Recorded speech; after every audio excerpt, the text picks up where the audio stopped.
Podcast time, baby.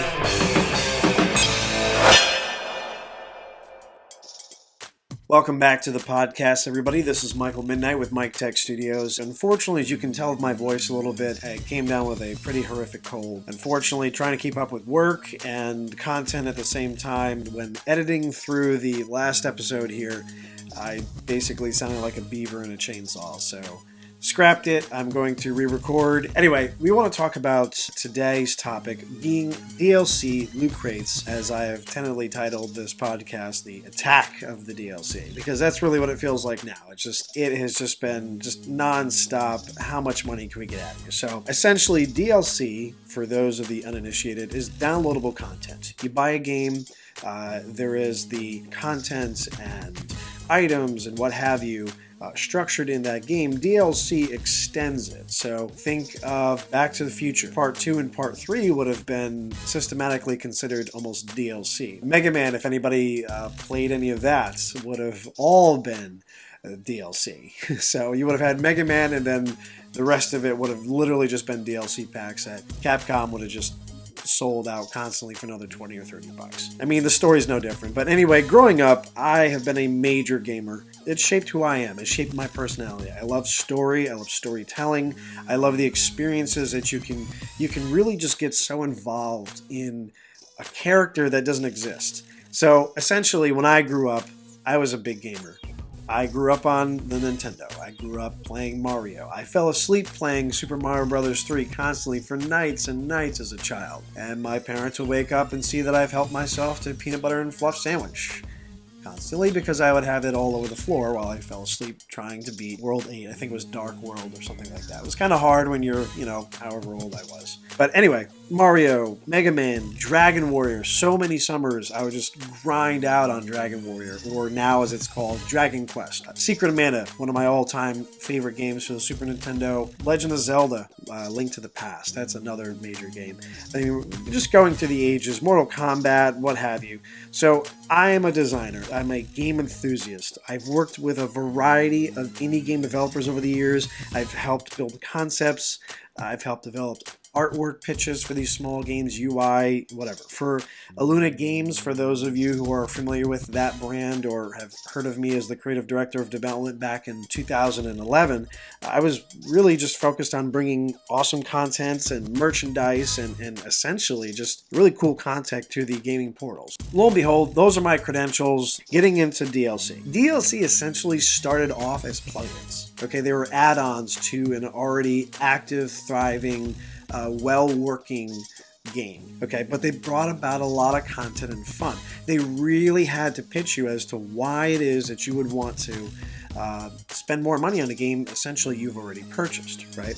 So a good example of this was where I got my start, and really where I started experimenting with game development was probably a little known game engine called Coldstone. So not the Creamery, but the game engine.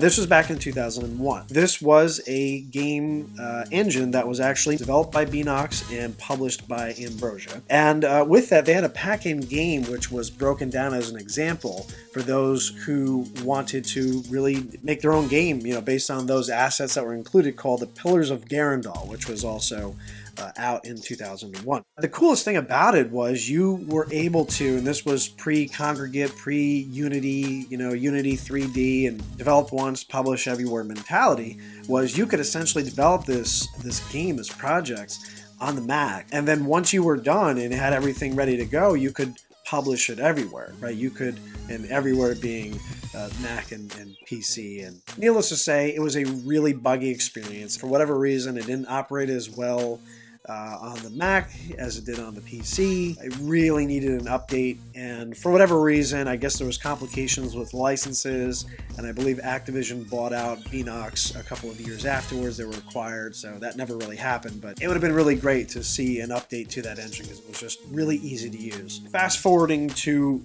recent years, we started to get in a lot of these bigger, well-known properties. Street Fighter V, Bungie's Destiny, Star Wars Battlefront 2, Destiny 2, Pokemon Go. Okay, these, as I'm sure, no doubt at this time, everybody has heard something about one of these titles. It's not because they're great games. It's not because they're controversial by having blood and gore like Night Trap or Mortal Kombat back in the day. It's for a totally different reason. All of these IPs are doing the same thing.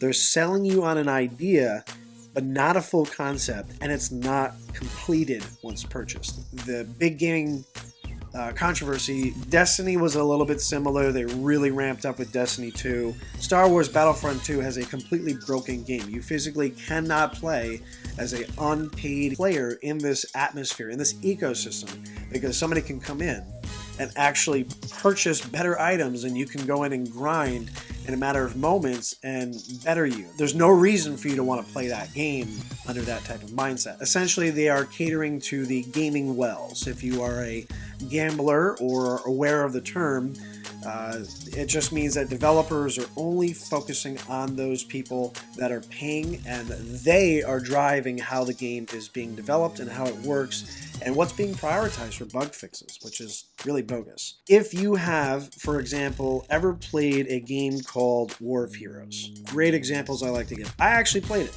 I'm a huge trading card game fan myself. Essentially, though, this was a free-to-play game on your phone. So it's cool for passing time and stuff like that. Most phone games are going to be that. You're not going to invest the amount of time that you will in a game console or PC game. It's just not going to happen. So this game was actually developed by a company named Mobage, which I'm sure a lot of people have also heard of as well, if you are familiar with mobile games and so on and so forth. They now go by the name Dina or DNA. They have produced quite a few titles that operate very similarly. So how this worked was you had essentially pictures of cards, and you could boost up and fuse these cards into a team.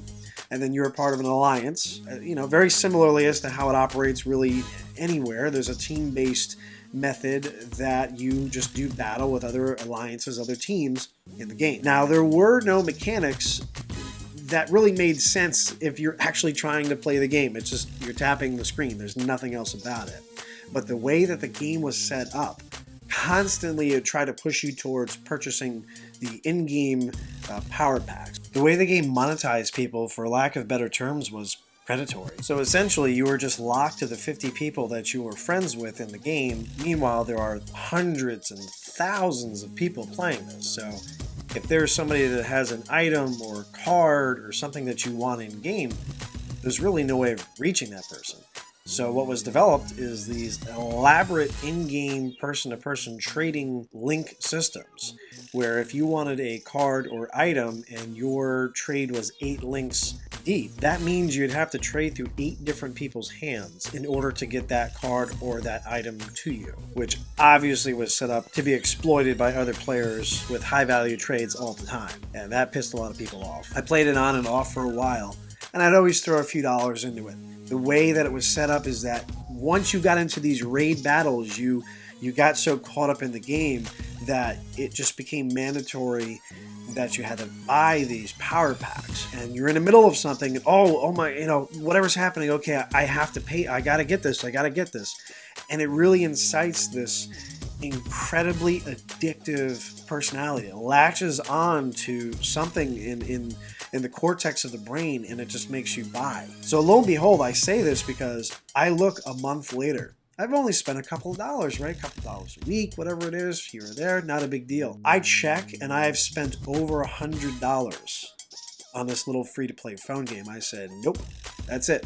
I'm done. I'm not putting another dollar into this game.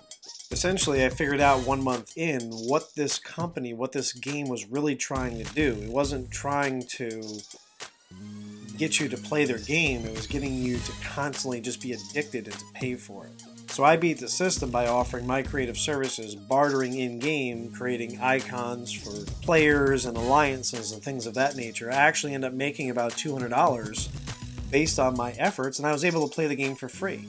But other people that I know in the game and that I had heard about in-game, they weren't so lucky. There were people who were paying what was the equivalent of 1 month's rent into the game. They were penniless. They had no food in their house. They were just drinking beer. You would constantly hear, and can probably Google now, how partners and spouses were really concerned about individuals who were playing this game, sons, daughters. just how addictive that this game really was. I mean, there was even people who committed suicide because they had realized after doing some of these dangerous trades I spoke about earlier that they lost $2,000 or $3,000 worth of, and I'm using air quotes, cards. They just were so, I guess they realized what they were doing and just decided to end it, which is really horrific if you think about it. This is a game. I mean, to put this into perspective real quick, let's say you land on Boardwalk while playing Monopoly with 2 hotels on there. Do you flip the board because you're pissed off? Yeah, probably. But do you take your life? Do you spend your entire paycheck on it? Absolutely not. Trust me, if anybody has ever played any of these games, when you get in that state of mind, there's just something about it that very much is reminiscent of being in a casino and losing money. It's incredibly dangerous. You just become always in this game. You know, it's always the next thing to keep you in there. And it's not because you're having a good time. It's really just gambling. You're just constantly just giving your money in. So this was crazy. Okay, this was a phone game that cost nothing, but it cost more than some people's phone bills on a monthly basis. Let's go back to Destiny 2, for example, that just released not too long ago, roughly about 6 or so months ago. There's so much controversy about the gameplay that it's ridiculous. These DLCs that are coming out, there's no content to them. They're practically empty. It's an empty gaming experience. The game costs $60. If you bought it at the time of a pre-reserve, it costs $100 with 2 added DLCs included with that purchase. Okay? So I just want to break down a couple of things for a second. These are just rough numbers. We got Destiny. Let's just pin that at $100. Let's just say that you're going to or have spent $100 on Destiny's core content or some DLC. The DLC, I think Destiny 1 had about 4 major DLC packs that were released during its lifespan. They were anywhere from $20 to $30. I'm just going to go on the safe side and just say $20 per DLC. Let's just say you're a casual gamer. You're looking at $100. Okay, just for the game alone. Now, you're going to need a console, obviously, and that is going to run you roughly another $200, whether it's an Xbox One or PS4. Roughly $200. You're going to have an online membership in order to enjoy all aspects of this game that are locked behind certain paywalls. You are going to need a PlayStation Plus or Xbox Live account. Okay, and that's going to run you about $60 a year. That total right there is $360. Just to play Destiny 2 by itself is going to be around $160. Now, anybody who has played this game will tell you that the DLC is broken. They don't give anything for the DLC.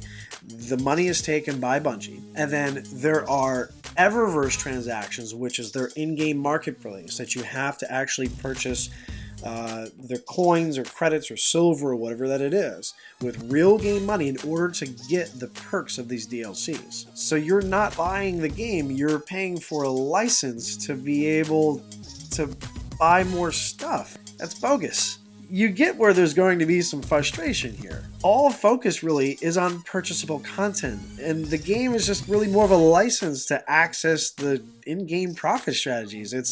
It's one thing to have paid game mechanics that could be small perks. It's another to create an experience that just cater to the gaming whales that break the game. Just to put a little more food for thought there, Dina Mobage, that we spoke about earlier, has actually partnered directly with Nintendo for future mobile game development. That Super Mario Run game that came out, Fire Emblem, an Animal Crossing game that was just released not too long ago, unannounced Zelda, and I think as of recently just announced Mario Kart games. They're all going to have the same mechanics. The focus is going to be on paid transactions. It's not going to be on fun experiences. I mean, if anybody's played Pokemon Go, you would definitely know the experience there. That is an absolute nightmare. And yet that game has made so much more money and opened the eyes of so many developers that this is the way that gaming should be. I'm just going to go out on a limb and say it's not. Don't do that. But really, when is enough enough? When have you just paid enough for an experience? I mean, where does the value profit proposition really come in? But with that being said, what do you guys think? I'm interested to hear comments, feedback, your experiences, or things that you've heard from other people. Comment below. This podcast is available on iTunes, Google Play, or your podcast app of choice. Thanks for checking out this episode. This is Michael Midnight signing off. Thanks again, guys. Bye now.